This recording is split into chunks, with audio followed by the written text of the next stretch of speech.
New, old, for, against, high, low, plus, minus, right, left, black, white, past, future, Democrat, Republican, proton, electron, neutrino. The neutrino might be considered other. Neutrinos fly through walls and planets and have no electrical charge. Mass doesn't stop them. They might even be faster than the speed of light.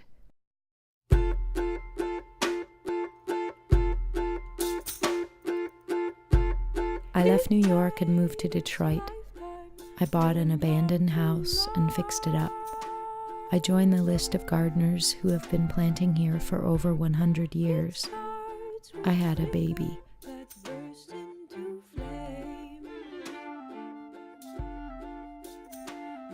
Detroit. Joblessness, racism, classism, foreclosure, abandonment, closed public schools, a functional illiteracy rate of 47%. In love with you over and over. I had a conversation with artist Erin Martinez. Her project is to dig up roses from empty lots where the houses have been torn down and replant them in a garden. To me, it seemed like a beautiful way to honor those who lived here, who the city has forgotten.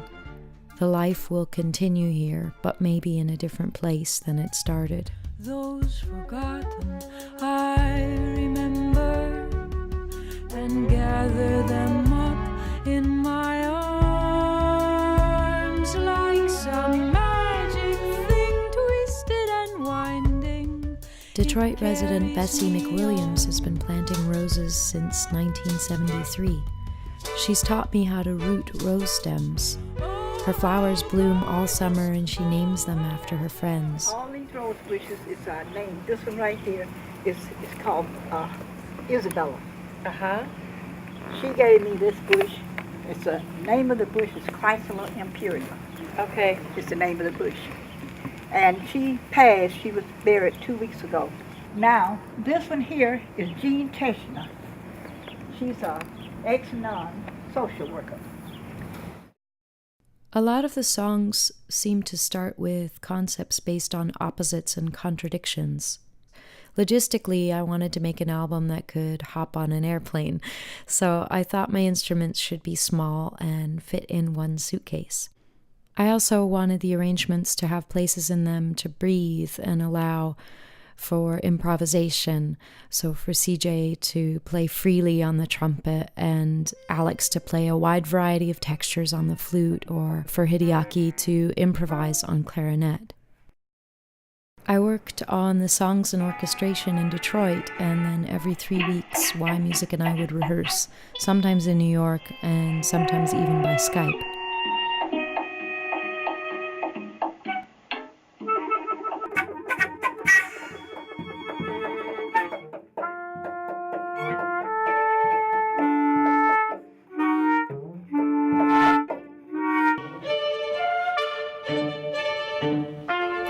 Y Music formed maybe more like 2007 or 2008 after kind of a period of time in which a lot of bands were using strings and woodwinds to augment their group in larger performance settings. And there was sort of a feeling that while the bands were really well rehearsed and had been working together for years and years, the side musicians that were joining in for the shows just weren't a cohesive unit in the same way. And it seemed like the parts that we were playing in the performances were worthy of a group kind of being formed to support that need. And so a few of us were talking after a concert with the National at BAM and decided that we should start a group, mainly at the time for the purpose of performing as an auxiliary ensemble. And then the idea kind of expanded to include commissioning work and performing as its own ensemble.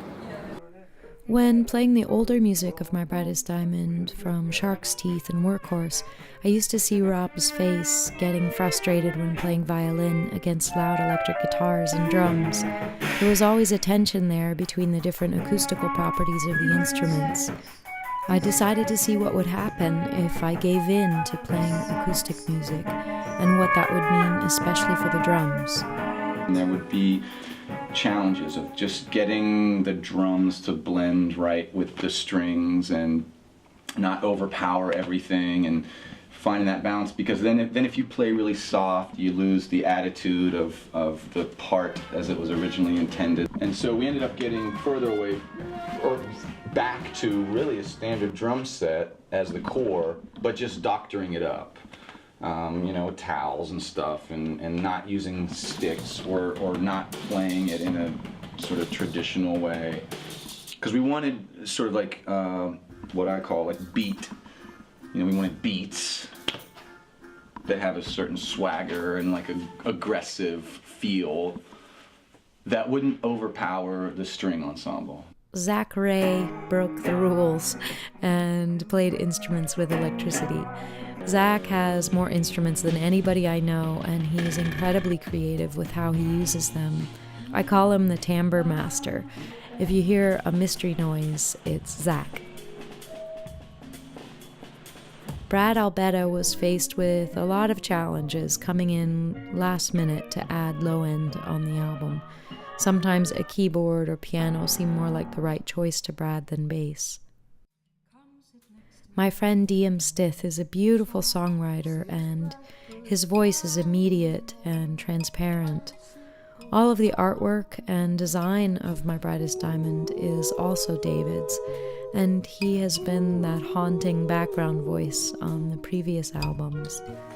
But I wanted his voice to come to the foreground, and so we co-wrote the title track, a duet, a conversation.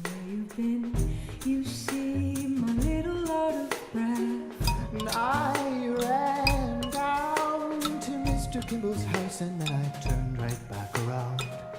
Ooh, ooh. So the song was built out of conversation. She sent me like a little thumb piano thing, and I sang some wordless vocals over top, and sent that back to her, and then she took a little section of what I sang and repeated it and sang over that, and then she sent it back to me and I started to sing over that. So we just, I don't know how many times we passed things back and forth, but by the time we finished we had this really kind of complex piece. It has all these different melodies and counter melodies and counter melodies, and it's part conversation and part proclamation. The man turning the knobs was Pat Dillett. He recorded and mixed the album in New York in 21 days.